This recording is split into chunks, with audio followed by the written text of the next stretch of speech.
14 जून 2025 वार शनिवार या संपूर्ण दिवसाचा आपण हवामान अंदाज पाहणार आहोत।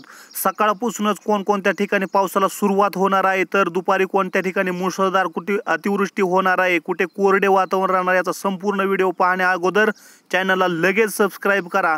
चला तर आपण सुरू करूया। सकाळच्या ज्या काही 6 वाजतात, सकाळी 6 वाजता मात्र जो काही मुंबई आणि कोकण एरिया आहे या ठिकाणी मोठ्या प्रमाणात अरबी समुद्रावर जो काही हा कमी दाबाचा पट्टा निर्माण झालेला या ठिकाणी मोठ्या प्रमाणात अतिवृष्टी होण्याची संकेत आहे। त्यामुळे जो काही कोकण संपूर्ण जो काही कोकण साईड आहे, कोकण साईडवर सुद्धा या पावसाचा प्रभाव आपल्याला पडलेला पाहायला मिळणार आहे।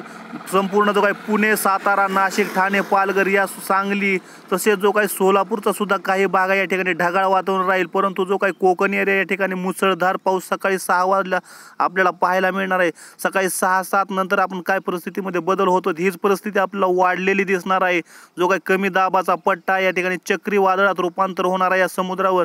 तर तसंच जो काही नाशिकचा भाग आहे, नाशिक, ठाणे, पालघर या ठिकाणी हा आपल्याला जो काही सिल्वासा, डहाणू, पालघर, वाडा, कल्याण, डोंबिवली, मुंबई, खोपोली, जुन्नर, नाशिक, खेड, पुणे, गोरेगाव, चिपळूण, सातारा तसेच जो काही रत्नागिरी या ठिकाणी मोठ्या प्रमाणात पाऊस पडण्याची शक्यता आहे। तर उर्वरित राजापूर, सावंतवाडी, कोल्हापूर, निपाणी, सांगली, कराड, विटा, वडू, सातारा, बारामती, इंदापूर, करमाळा, जामखेड, दौंड, अहमदनगर, जो काही पैठण, श्रीरामपूर, वैजापूर, छत्रपती संभाजीनगर, सिल्लोड या ठिकाणी सुद्धा, माजलगाव, केज, बार्शी, पेठ, तुळजापूर, सोलापूर, पंढरपूर, लातूर तसेच या ठिकाणी ढगाळ वातावरण राहणार आहे। तर तुम्ही पाहू शकता जो काही उदगीर तसेच जो काही आपला जो काही पूर्व महाराष्ट्र या ठिकाणी क्वचित काही ठिकाणी हिंगोली, वाशिम तसेच जो काही थोडाफार भाग आहे जो काही वर्धा साईड तसेच जो काही चंद्रपूर या ठिकाणी सकाळी 11 वाजताच्या सुमारास ढगाळ वातावरण तसेच क्वचित ठिकाणी हलका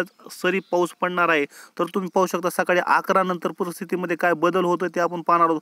जो काही 2-3चा टाइम आहे या टायमिंगमध्ये मात्र संपूर्ण उत्तर महाराष्ट्र जो काही आहे, नाशिक विभाग आहे तसेच छत्रपती संभाजीनगर आणि जो काही मध्य महाराष्ट्र आहे तसेच जो काही कोकण किनारपट्टी आहे, उर्वरित संपूर्णच महाराष्ट्रामध्ये आपल्याला दुपारनंतर पाऊस पाहायला मिळणार आहे। परंतु अतिवृष्टी जास्त प्रमाणात पाऊस कुठे पाहायला मिळणार आहे, जो काही नाशिकचा एरिया आहे, नाशिक, इगतपुरी, मनमाड, वैजापूर, श्रीरामपूर, जुन्नर, हवा या ठिकाणी तसेच जो काही हा पुणे खोपोलीच्या मधला जो काही एरिया आहे, हा एरिया जो काही लावासा, जिते, शिरगाव या ठिकाणी सुद्धा जास्त प्रमाणात पाऊस आपल्याला 22 मिलीमीटर पर्यंत पाहायला मिळणार आहे।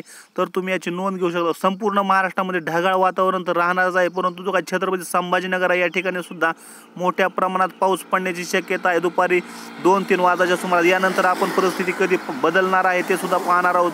दुपारच्या जो काही 5-6चा टायमिंग आहे या टायमिंगमध्ये जो काही रत्नागिरी या ठिकाणी जो काही लातूरचा भाग आहे, नांदेड, अकोला, जळगाव तसेच जो काही मालेगाव, नंदुरबार हा जो भाग आहे या ठिकाणी पावसासाठी पोषक वातावरण तयार जळगावच्या एरियामध्ये जास्त प्रमाणात दिसत आहे।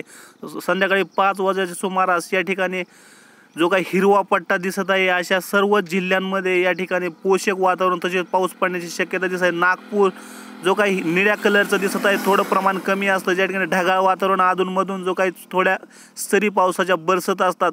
आपण सुद्धा याची माहिती आपण आपला जिल्हा कुठे आहे या ठिकाणी पाहून सुद्धा आपण याचा अंदाज लावू शकतो। तर तुम्ही पाहू शकता जो काही 5 नंतरचा जो काही टायमिंग आहे यानंतर आपण कुठे बदल होत आहेत ते पाहूया। महाराष्ट्रामध्ये कोरडीक वातावरण झालेले आपल्याला मराठवाड्यामध्ये दिसत आहे। काही ठिकाणी जो काही छत्रपती संभाजीनगर, अकोला ते नांदेड तसेच जो काही उत्तर महाराष्ट्रातील थोडाफार जो काही भाग आहे तसेच जो काही कोकण किनारपट्टी आहे या ठिकाणी ढगाळ वातावरण तसेच पाऊस आपल्याला कुठे पाहायला मिळू शकतो। असा हा हवामान अंदाज तुम्ही लक्षात घ्यायचा आहे। धन्यवाद।